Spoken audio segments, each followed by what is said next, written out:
সারা দেশের ন্যায় বরগুনায়ও যথাযোগ্য মর্যাদা ও উৎসাহ উদ্দীপনার মধ্য দিয়ে বর্ণাঢ্য আয়োজনের মধ্য দিয়ে জাতীয়তাবাদী ছাত্রদলের ৪৬তম প্রতিষ্ঠাবার্ষিকী উদযাপন করা হয়েছে।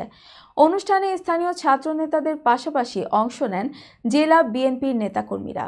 প্রতিনিধি মোহাম্মদ আসাদ তালুকদার জানান, সকাল ৮টায় দলীয় কার্যালয়ে জাতীয় পতাকা উত্তোলনের মাধ্যমে অনুষ্ঠানের কার্যক্রম শুরু হয়। এরপর বেলা ১২টায় দলীয় কার্যালয়ের সামনে থেকে এক বর্ণাঢ্য র্যালি বের করা হয়। শহরের প্রধান প্রধান সড়কগুলো প্রদক্ষিণ করে প্রেস ক্লাব চত্বরে সংক্ষিপ্ত আলোচনা সভা অনুষ্ঠিত হয়।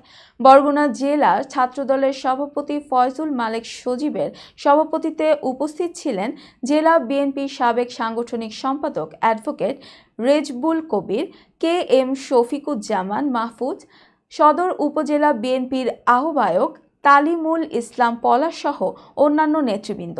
এতে বক্তব্য রাখেন জেলা ছাত্রদলের সহ-সভাপতি মেহেদী হাসান রাসেল, জেলা ছাত্রদলের সাধারণ সম্পাদক নুরুল ইসলাম রডি, যুগ্ম সাধারণ সম্পাদক জি.এম. নাসির, রকিবুল ইসলাম রাকিব, আমিনুল ইসলাম নাবিল, গোলাম রাসেল খোকন, সাংগঠনিক সম্পাদক আব্দুল আল আরিফ, প্রচার সম্পাদক সালে আরাফাত, সহ সম্পাদক রেশাদ জামিন বাপ্পি, তথ্য ও গবেষণা সম্পাদক মোহাম্মদ রাইসুল আমিন হৃদয় ও পৌর ছাত্রদলের সদস্য সচিব ইমরান হোসেন নাদিম।